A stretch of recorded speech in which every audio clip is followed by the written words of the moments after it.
Bonjour tout le monde. Maintenant que nous avons acquis les bases de l'utilisation du logiciel R, c'est le moment de commencer à parler de statistiques et de data science avant que nous puissions mettre tout ça en pratique sur le logiciel. Je vais commencer avec une introduction et quelques définitions. C'est parti. Qu'est-ce que les statistiques? Il s'agit de l'ensemble des méthodes qui ont pour objet la collecte, le traitement et l'interprétation des données. Nous allons nous mettre d'accord sur quelques définitions à présent. Je pense que j'ai déjà mentionné le terme variable depuis le début de cette formation. Qu'est-ce qu'une variable? Une variable, c'est un élément mesurable qui peut prendre différentes valeurs. Nous allons distinguer deux grandes catégories de variables, les variables quantitatives d'un côté et les variables qualitatives de l'autre. Et chacune de ces deux catégories peut se subdiviser en deux sous-catégories. Je vais commencer avec les variables dites quantitatives. Il s'agit de variables qu'on peut quantifier, qu'on peut exprimer avec des chiffres qui reflètent un ordre défini, et l'écart entre ces chiffres, entre ces valeurs, a une signification. Voici quelques exemples. La concentration en sucre d'un produit ou un fruit, par exemple, la taille d'un patient, si vous faites une étude clinique, son poids, ça peut être le prix d'un produit. Alors vous voyez que toutes ces variables-là peuvent s'exprimer avec des chiffres, et notamment des valeurs réelles. On parle de variables quantitatives continues. Je veux évoquer aussi les variables quantitatives discrètes. Il s'agit de données quantitatives de comptage. Donc nous avons des chiffres entiers. Par exemple, la taille d'une portée de lapin ou l'âge d'un enfant arrondi à l'année, le nombre d'occurrences d'un événement ou le nombre de nécroses sur une feuille ou sur une peau. Donc voici les deux sous-catégories de variables quantitatives, les variables quantitatives continues et les variables quantitatives discrètes. Donc les variables quantitatives s'opposent aux variables dites qualitatives. Donc dans les variables qualitatives, nous affectons une catégorie ou une modalité à un individu. Et on ne peut pas quantifier cette catégorie ou cette modalité. Je prends pour exemple les catégories socio-professionnelles de consommateurs, l'origine géographique de consommateurs également, un fertilisant appliqué sur une parcelle, donc un fertilisant azoté versus un fertilisant chargé en potassium. Ça peut être le groupe sanguin d'un patient dans une étude de cohorte, ça peut être son sexe aussi. Vous voyez que ces différentes variables s'expriment avec des catégories ou des modalités. Par exemple, l'origine géographique des consommateurs s'exprime sous forme de différents pays ou différentes régions dans un pays. Ces régions-là, on ne peut pas les ordonner d'une certaine manière. Donc on parle de variables qualitatives nominales. Donc on parle de variables qualitatives nominales que nous allons opposer aux variables qualitatives dites ordinales, pour lesquelles les modalités peuvent être ordonnées.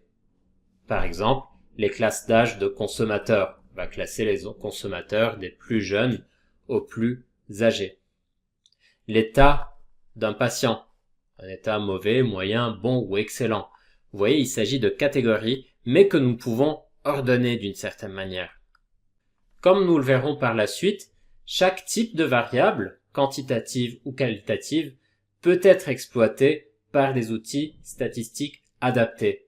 Donc c'est très important par la suite que vous soyez capable de faire la distinction au moins entre variables quantitatives d'un côté et variables qualitatives de l'autre, parce que la nature de nos variables va au moins partiellement nous dicter le choix des outils statistiques que nous allons pouvoir exploiter pour répondre à telle ou telle question qui implique ces variables.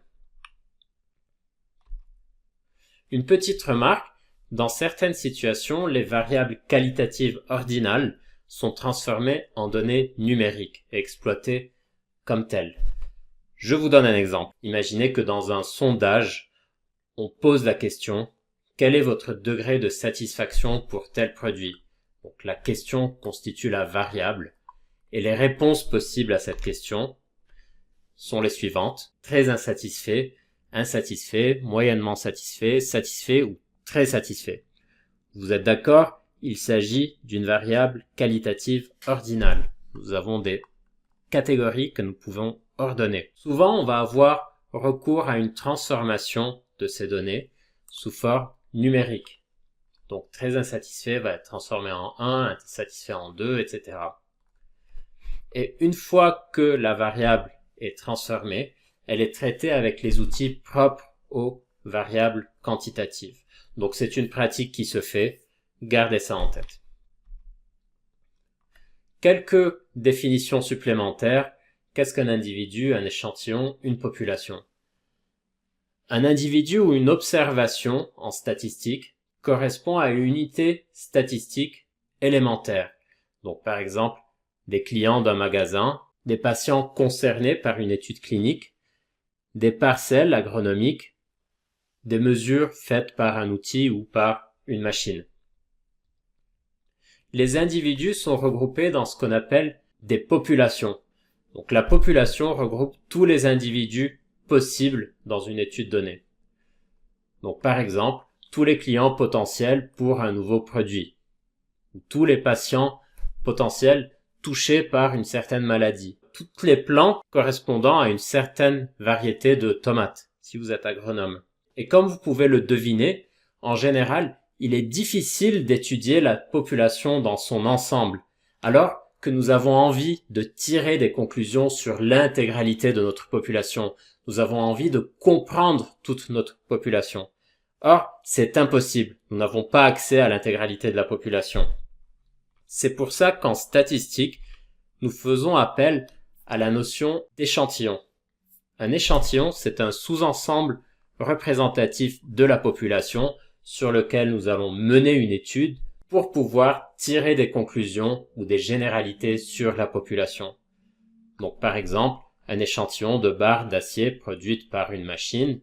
Un échantillon peut aussi correspondre à une cohorte de patients touchés par une certaine maladie. Ou par exemple, si on s'intéresse à un certain poisson, un ensemble de poissons pêchés en mer. Comme je vous le disais, on utilise les échantillons pour tirer des conclusions sur la population d'intérêt et par conséquent, les échantillons doivent être bien représentatifs de la population. Faites attention à ça. Concrètement, comment est-ce qu'on va ranger des observations, des individus et des variables dans un jeu de données? Voici un exemple concret. Il s'agit d'un jeu de données qui représente des clients d'une plateforme de vente de chaussures en ligne. C'est un jeu de données qu'on va exploiter en long et en large dans le cadre de cette formation. En ligne, nous avons des identifiants de clients, vous voyez, avec leur nom. Et en colonne, nous avons une caractérisation de ces clients, leur origine, leur sexe, leur taille, leur pointure, leur poids, le temps qu'ils passent sur le site internet, la marque préférée de chaussures, et enfin le montant qu'ils dépensent sur le site. En ligne, nous avons les individus ou les observations statistiques, et en colonne, les variables. Et comme vous pouvez le constater, nous avons des variables qualitatives, origine, sexe et marque préférée, et des variables quantitatives, donc les variables qui restent. Dans une majorité des cas, nos jeux de données seront représentés de la sorte. Observation en ligne, variable en colonne. Évidemment, il y a des exceptions. Par la suite, nous allons pouvoir exploiter différents outils statistiques qui répondent à différents types de questions. Ces outils, je les ai classés dans quelques grandes familles d'outils qui vont découper la suite de la formation. Voici les quelques familles en question. Les statistiques descriptives univariées vont nous permettre de décrire chaque colonne, chaque variable à part dans notre jeu de données. Les statistiques descriptives bivariées vont nous permettre de décrire le lien entre deux variables dans notre jeu de données. Les tests statistiques vont nous permettre de répondre à des questions dont la réponse est oui ou non, avec une sorte de tampon statistique, de confirmation statistique. Les statistiques exploratoires multivariées vont nous permettre de chercher des sortes de patterns dans un jeu de données avec plusieurs colonnes. Les techniques de classification ou de clustering vont nous permettre de ranger des observations dans des groupes d'observations homogènes. La modélisation statistique nous permettra de comprendre comment évolue une variable en fonction d'autres variables. Et enfin, les statistiques prédictives nous permettront de construire des outils dont l'objectif est purement prédictif. Vous avez certainement entendu parler de machine learning dans le cadre de la data science. Sachez que nous allons couvrir des notions de machine learning dans cette formation, notamment le machine learning non supervisé, que nous allons exploiter avec les statistiques exploratoires multivariées et la classification ou clustering. Donc, il s'agit des outils statistiques les plus souvent utilisés dans le cadre du machine learning non supervisé, et le machine learning supervisé qui concerne surtout la modélisation et les statistiques prédictives. Petit récapitulatif.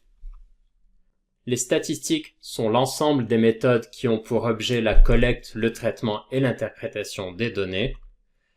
Les variables sont des éléments mesurables qui peuvent prendre différentes valeurs.